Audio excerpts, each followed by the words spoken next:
Nadreen, सबसे पहले काजी फ़ायद ईसा वाला मामला है, उस पर कार्रवाई शुरू हो गई है कि बरतानिया में उनके खिलाफ एहतजाज क्यों किया गया। बहुत सारे लोगों के ज़मीर जागे हैं, बहुत सारे लोगों की अखलाकियात जागी हैं, बहुत सारे लोगों की गैरत जागी है। लेकिन मैं कुछ हक़ाइक़ आपके सामने रखना चाहता हूँ कि ये सब लोग कौन हैं जिनके ज़मीर, अखलाकियात, गैरत और बहुत सारी चीज़ें जाग रही हैं। ये पूरी दुनिया में लोग पुरअमन एहतजाज करते हैं और हमने देखा अक्सर। लेकिन ये कौन लोग हैं जो अब ये कह रहे हैं कि ये एहतजाज गलत था।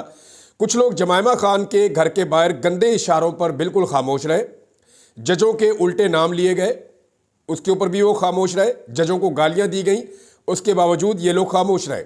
औरतों की तजलील पर ये लोग चुप रहे। साबिक वज़ीर आज़म और खातून अव्वल के ऊपर इद्दत जैसा घटिया मुकदमा बनाया गया, उसके ऊपर भी ये लोग खामोश रहे। उनकी किरदार कुशी की गई, उस पर भी ये लोग खामोश रहे। बहनों, बेटियों और बीवियों को अगवा किया गया, उसके बावजूद ये लोग खामोश रहे। इंसानों के जबरी तौर पे लापता होने का सिलसिला शुरू हुआ, जिसके ऊपर ये खामोश रहे। सिलसिला आज भी जारी है, ये आज भी खामोश है। जीते जागते इंसानों को जिंदा लाशें बनाया गया, यानी जो आदमी भी छूट कर आता था नामालूम अफराद की कैद से, उसकी हालत क्या होती है वो आपके सामने है। लेकिन इसके बावजूद ये लोग खामोश रहे। छोटे बच्चों पर एक तरमीम के लिए उनके साथ बदसलूकी की गई, उन पर बदतरीन दबाव डाला गया, उसके बावजूद ये लोग खामोश रहे। मिलिट्री कस्टडी में 80 से ज़ायद लोग 1.5 साल से पड़े हैं और उनका केस नहीं लग रहा सुप्रीम कोर्ट ऑफ पाकिस्तान में, लेकिन ये लोग खामोश रहे। इंतखाबी निशान छिन गया एक सबसे बड़ी पॉलिटिकल पार्टी का, ये लोग खामोश रहे। आरओज़ को बदल दिया गया, ये लोग खामोश रहे। नताइज बदल दिए गए, ये लोग खामोश रहे। कागजात नामजदगी छीन लिए गए, ये लोग खामोश रहे। 70 से 80 साल तक की उम्र के लोग या इससे ज़्यादा उम्र के लोगों को हथकड़ियाँ लगाकर पेश किया गया अदालतों में और उन्हें लॉकअप्स के अंदर बंद किया गया, ये लोग खामोश रहे। बुजुर्ग खवातीन के साथ ज्यादती की गई, उन्हें जेलों में बंद किया गया, ये लोग खामोश रहे। सियासी कैदियों के मुंह के ऊपर काले कपड़े डाले गए, उन्हें घसीटा गया, ये लोग खामोश रहे। लोगों को नंगा करके इस मुल्क में मारा गया, ये लोग खामोश रहे। जीतने वालों से उनकी मखसूस नशिस्तें छीन कर हारने वालों को दे दी गई, ये लोग फिर भी खामोश रहे। चादर और चार दीवारी का तकद्दुस एक बार नहीं, हजारों बार इस मुल्क में किया गया, बार बार किया गया, लेकिन ये लोग खामोश रहे। साबिक वजीर आजम को गोलियां मारी गई इस मुल्क में, ये लोग खामोश रहे। वो अपना मुकदमा करवाने की कोशिश करता रहा, ये लोग खामोश रहे। पाकिस्तान का सबसे मकबूल सहाफ़ी शहीद कर दिया गया, ये खामोश रहे। उनकी वालदा आज तक अपना मुकदमा दर्ज नहीं करवा पाई, ये लोग खामोश रहे। पहली बार तारीख में ऐसा हुआ कि एक वजीर आजम को गिरफ्तार किया गया साबिक, और 1.25 साल से ना किसी ने उसको देखा, ना किसी ने उसको सुना, लेकिन ये लोग फिर भी खामोश रहे। असेंबली और पार्लियामेंट लॉजेस पर नकाब पोशों ने हमला कर दिया, वहां से अरकान असेंबली को उठाकर ले गए, लेकिन ये लोग खामोश रहे। अरकान असेंबली के ऊपर असेंबली में और पार्लियामेंट लॉजेस में टॉर्चर किया गया, ये लोग खामोश रहे। खैबर पख्तूनख्वा हाउस पर धावा बोलकर उसको तोड़ा गया, इसके बावजूद ये लोग खामोश रहे। एक सूबे के वजीर आला को 1 महीने में 2 मरतबा गायब कर दिया गया, अगवा किया गया, लेकिन ये लोग खामोश रहे।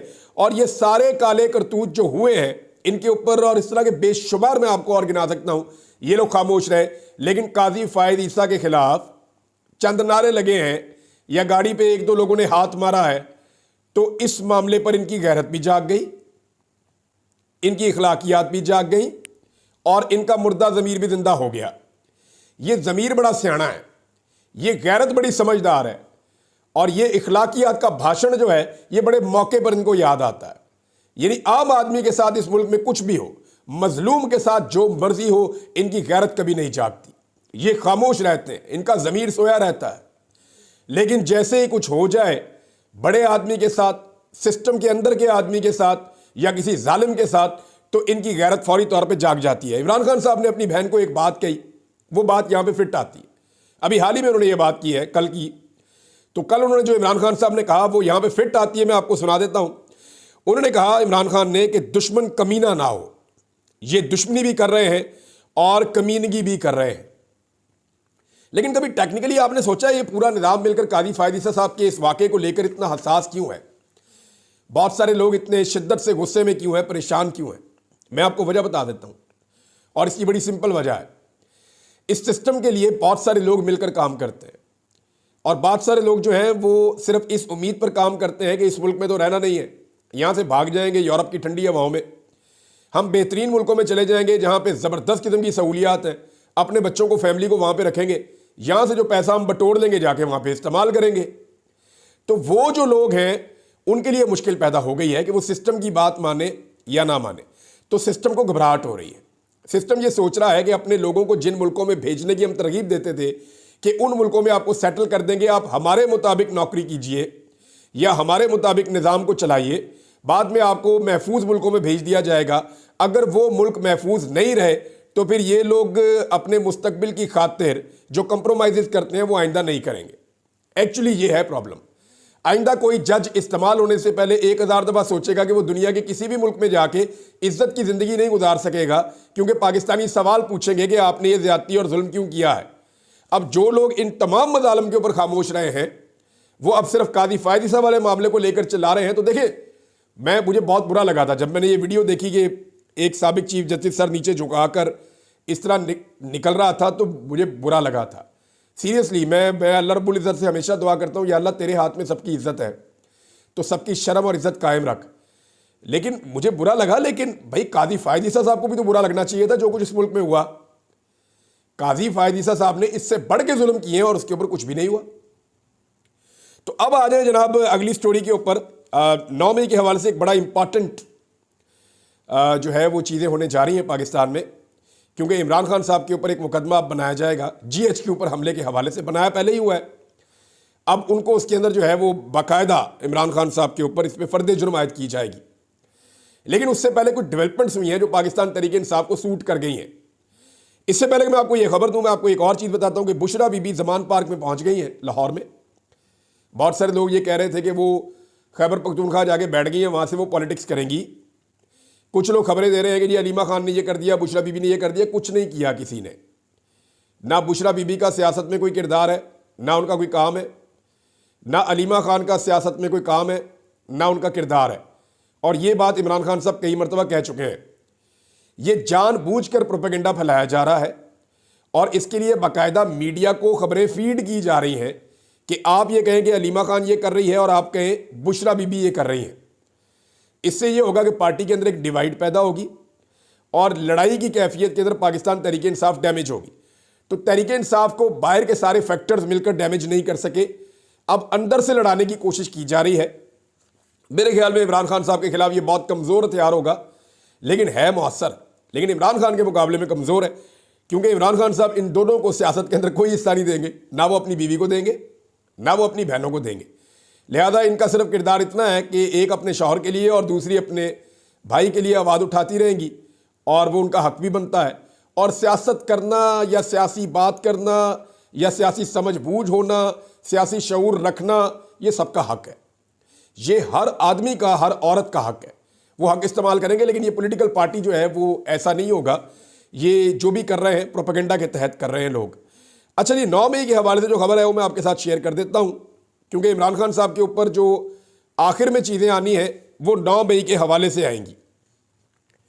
पहली खबर जो है वो मैं आपको ये देने वाला हूँ कि पाकिस्तान तहरीक इंसाफ के 30 मुलजिमान बाइज्जत बरी हो गए। 9 मई के पुरतशद्दुद वाक़यात जो हुए थे उनमें मुकदमा चलाया गया, और ये बड़े इंपॉर्टेंट मुलजिमान हैं जो बाइज्जत बरी हुए हैं। ये जो मुलजिमान बरी हुए हैं उनके अंदर सूबाई वज़ीर मीना खान अफरीदी, कामरान बंगश, तैमूर सलीम झगड़ा, अरबाब शेर अली और इरफान सलीम समेत दीगर बहुत सारे कारकुनान शामिल हैं। इसी तरह इस्लामाबाद के अंदर भी बहुत सारे लोग जो हैं उन्हें अभी ज़मानतें मिली हैं, यानी 532 मुलजिमान हैं जिनके ऊपर दहशतगर्दी के मुकदमात बनाए गए थे, लेकिन उन 532 मुलजिमान की ज़मानतें मंजूर हो गई हैं और 20-20 हज़ार रुपये के मुचलकों पर अदालत ने इन सबको ज़मानतें दे दी हैं। अब इमरान खान साहब के ऊपर जो अब मुकदमा बनाया जाएगा या उनके ऊपर जो एक फ़र्द जुर्म आयद की जाएगी, मुकदमा तो पहले से बनाया हुआ है, और ये है जनाब GHQ के ऊपर हमला केस। इसमें मज़ीद 12 PTI कायदीन समेत 32 मुलजिमान में चालान की नकूल तकसीम कर दी, जबकि इमरान खान को नकूल की तकसीम 8 नवंबर को होगी। इमरान खान साहब के ऊपर बनने वाले मुकदमों में ये एक कमज़ोर तरीन मुकदमा होगा। एक तो बहुत सारे लोग 9 मई के मुकदमात में बाइज्जत बरी हो गए हैं, बहुत सारे लोगों की इसमें जमानतें हो गई हैं, बहुत सारे लोगों का इसके अंदर किरदार साबित ही नहीं हुआ, और जो लोग वादा माफ गवाह बन गए या जिन लोगों ने कह दिया जी प्रेस कॉन्फ्रेंस कर दी ठीक है, वो लोग अपने घरों में जाकर बैठे हुए हैं। तो ये सारी प्रेसिडेंट इसके साथ लगेगी। दूसरा, 9 मई की जो मनसूबाबंदी है उसका मुकदमा इमरान खान साहब पे पहले ही हो चुका है लाहौर में, और मनसूबाबंदी वाले केस के अंदर लाहौर हाई कोर्ट ने जिस तरह उड़ा के मारा था सारे मुकदमे को, वो भी आपके सामने है, वो भी प्रोसिक्यूशन साबित नहीं कर सकी।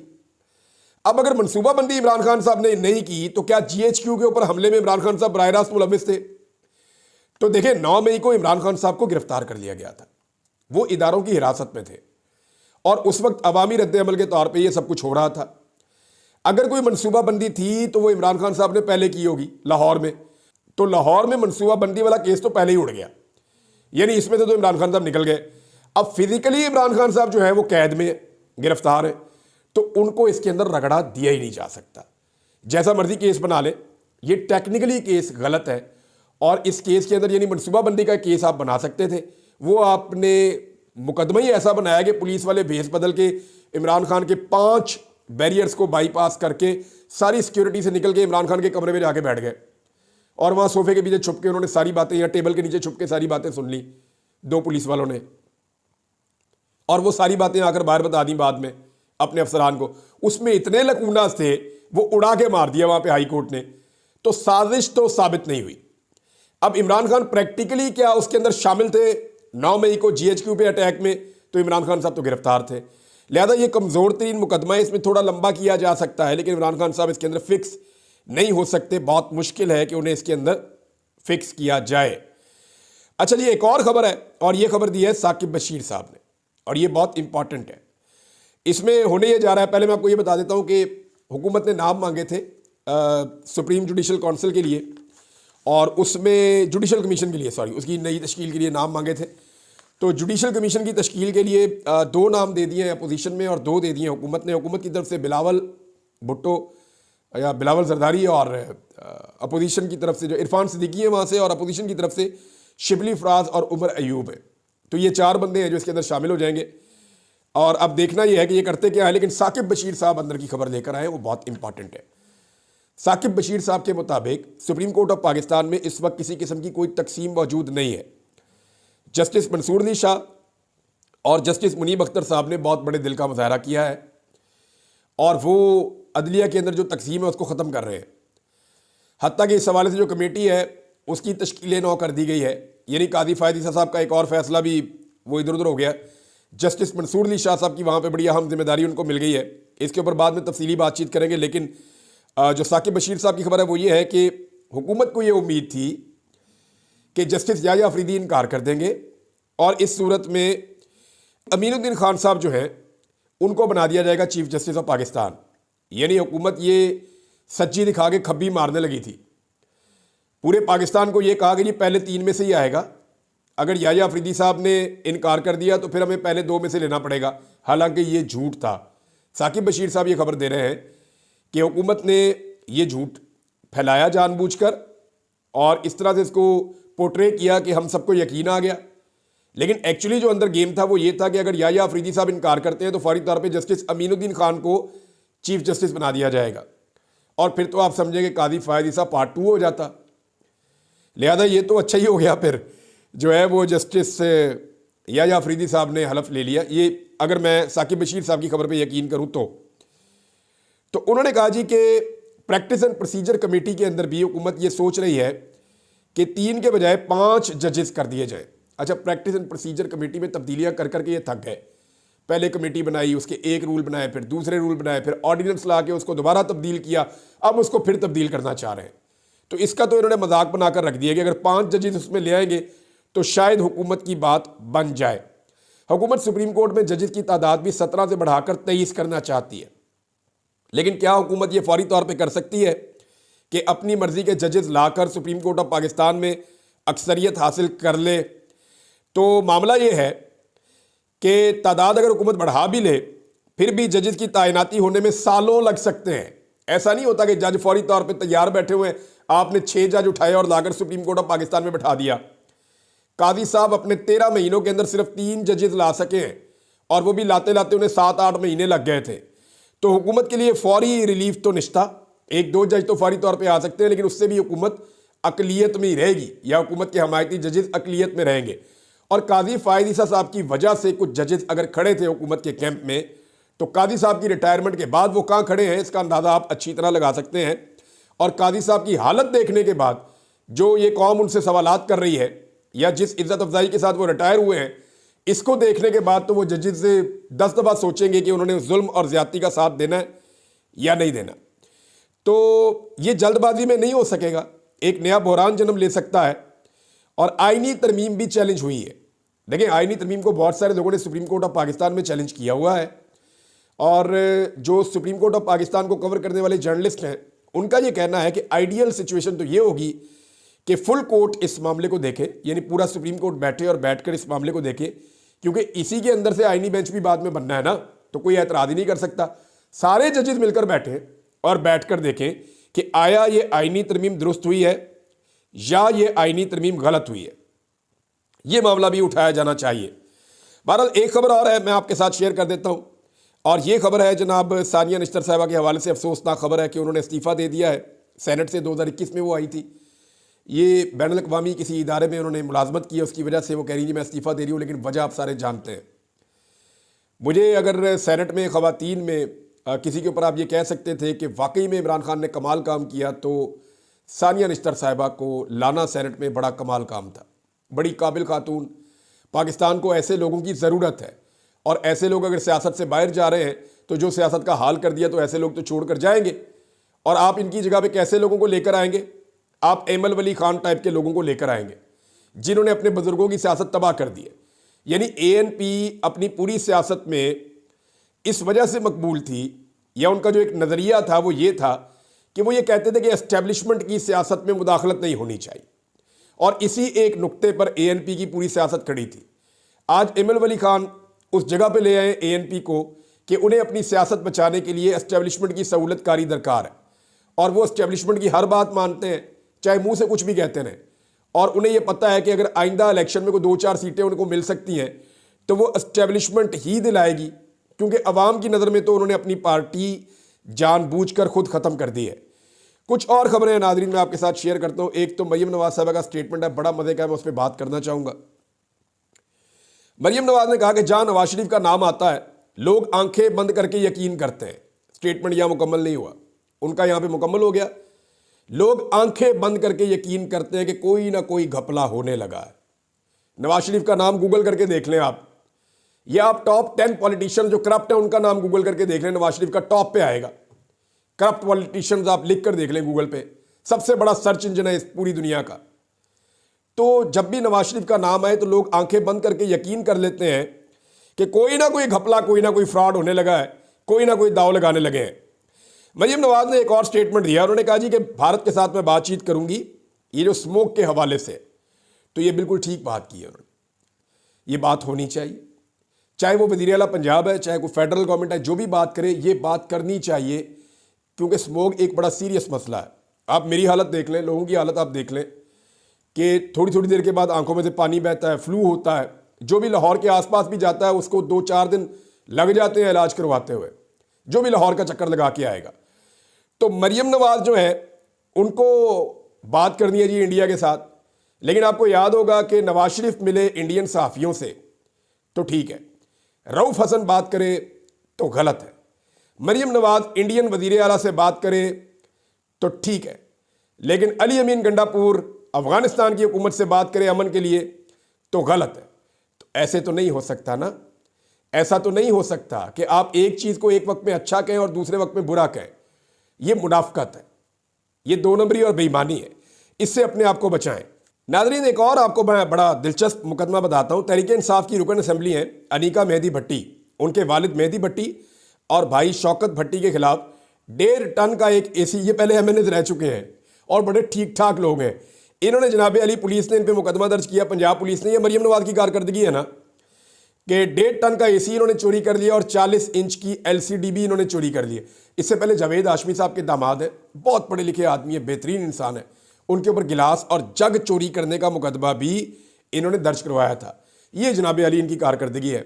वीलॉग बहुत लंबा हो जाएगा, चीज़ें तो बहुत सारी हैं, बाद में शेयर करता हूँ। अब तक के लिए इतना ही, अपना ख्याल रखिएगा, अपने इस चैनल का भी। अल्लाह हाफिज़।